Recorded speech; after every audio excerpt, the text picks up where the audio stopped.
Welcome, fellow time travelers, lovers of random facts, and people who are definitely procrastinating on doing something productive.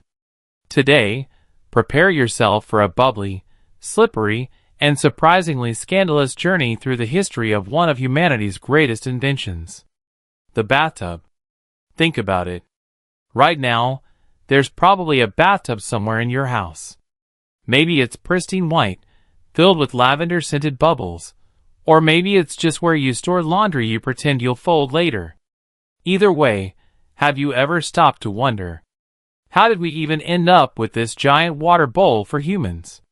Brace yourself, because humanity's journey to the bathtub is weird, messy, and filled with more fake news, broken tubs, and naked emperors than you ever expected. Ancient cleanliness. Smarter than we thought. Our story begins not with dirty peasants, but with shockingly advanced ancient civilizations. About 5,000 years ago, in the Indus Valley Civilization, modern-day Pakistan and India, engineers were already designing homes with private bathrooms.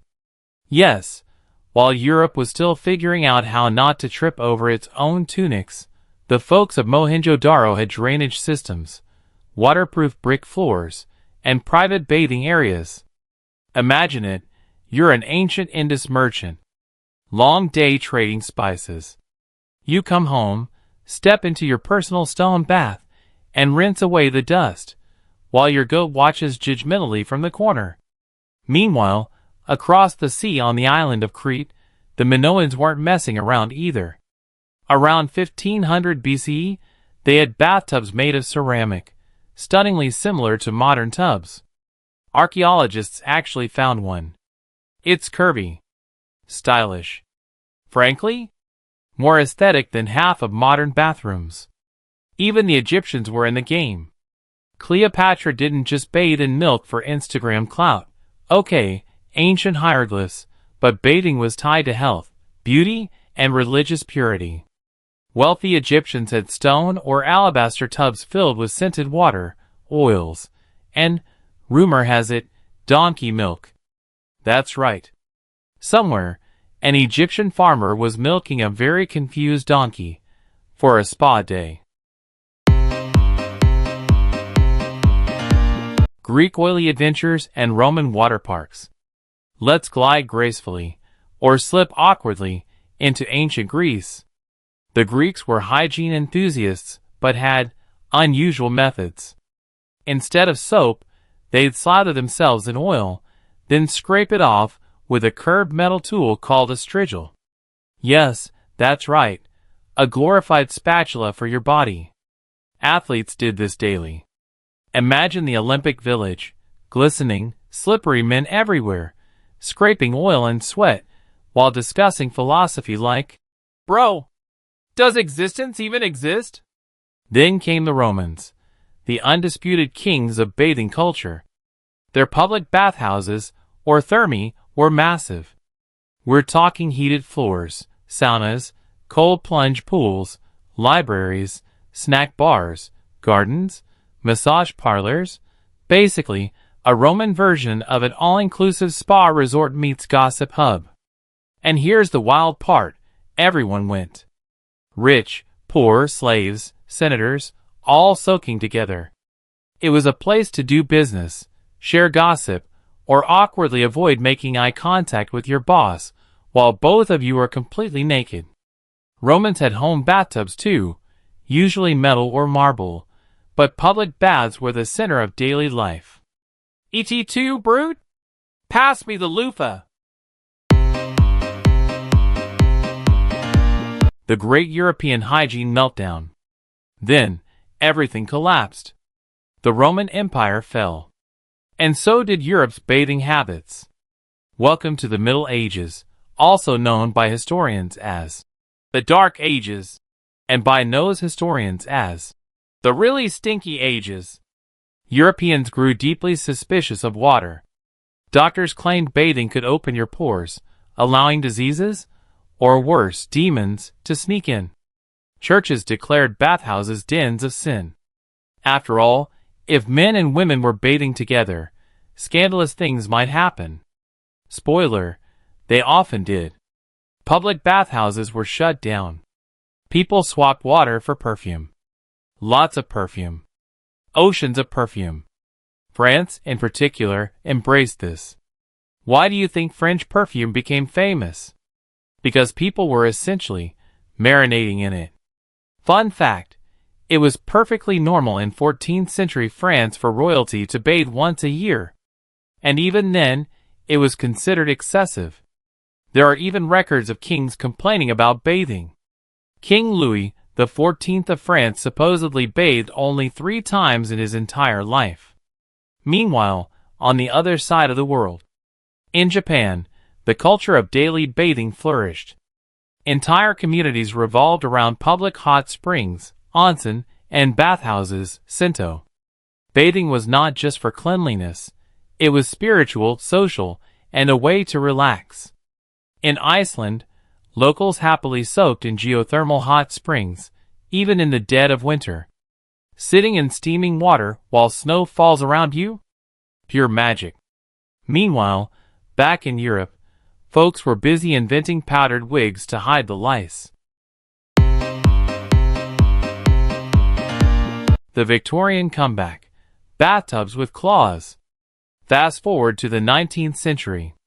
Science, reason, and the realization that maybe filth causes disease brought bathing back into fashion in Europe and America. Enter the iconic clawfoot bathtub. Made from cast iron and lined with porcelain, these tubs were luxurious symbols of wealth and class. Having a bathtub at home became the ultimate flex. Poorer families? Well, they made do with a tin tub in the kitchen, filled by hauling endless buckets of boiling water from the stove. If you were the youngest kid, congrats, you got to bathe last, in water that was already shared by everyone else. Family bonding at its finest. United States, the presidential bathtub scandal. Let's take a quick detour into the most ridiculous chapter of bathtub history, American fake news. 1917 edition. A satirical journalist, H.L. Mencken, published a completely fake article claiming that President Millard Fillmore installed the first bathtub in the White House in 1850. He even made up fake interviews and fake quotes. The wild part? People believed it for decades. Newspapers reprinted it. Textbooks cited it. Even the Encyclopedia Britannica ran with it for a while. Then, there's President William Taft, who weighed over 300 pounds, 136 kilograms. Legend says he once got stuck in a bathtub.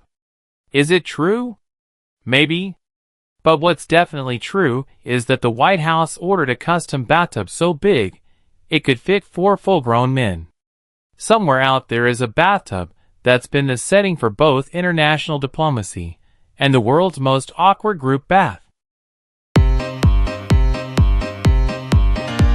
Modern bathtubs, from functional to fabulous. Today, bathtubs have become the ultimate symbol of treat yourself. Jacuzzis with massaging jets. Japanese soaking tubs, deep and meditative.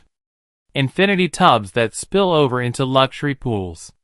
Bathtubs with built-in LED lights, Bluetooth speakers, champagne holders, even underwater treadmills. Meanwhile, Dubai says, "Hold my gold," with hotels featuring 24-karat gold bathtubs. Or head to the Philippines, where adventurous tourists can bathe in a giant cooking pot heated by fire. Don't worry, it's an outdoor spa, not a dinner recipe. Probably. The world's weirdest bathtubs. In Iceland, locals bathe outdoors in steaming geothermal pools, while the northern lights dance overhead.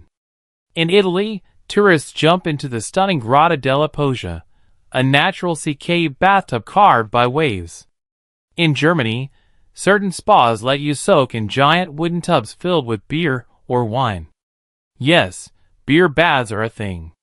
You soak, sip, and come out, possibly tipsy but glowing. the bubble wrap conclusion. Almost. So the next time you climb into your tub, light a candle, and settle in with some bubbles, remember, you are participating in a 5,000-year tradition of relaxation, scandal, weird hygiene beliefs, and presidential bathtub engineering. But wait, there's more. If you enjoyed this bubbly trip through history, make sure to drop a comment. Got weird bathtub facts? Share 'em. Hit like. Smash that subscribe button, because in our next episode, we're diving into the weird history of the fork. Yep, how humanity went from eating with our hands to politely stabbing our food with tiny metal tridents.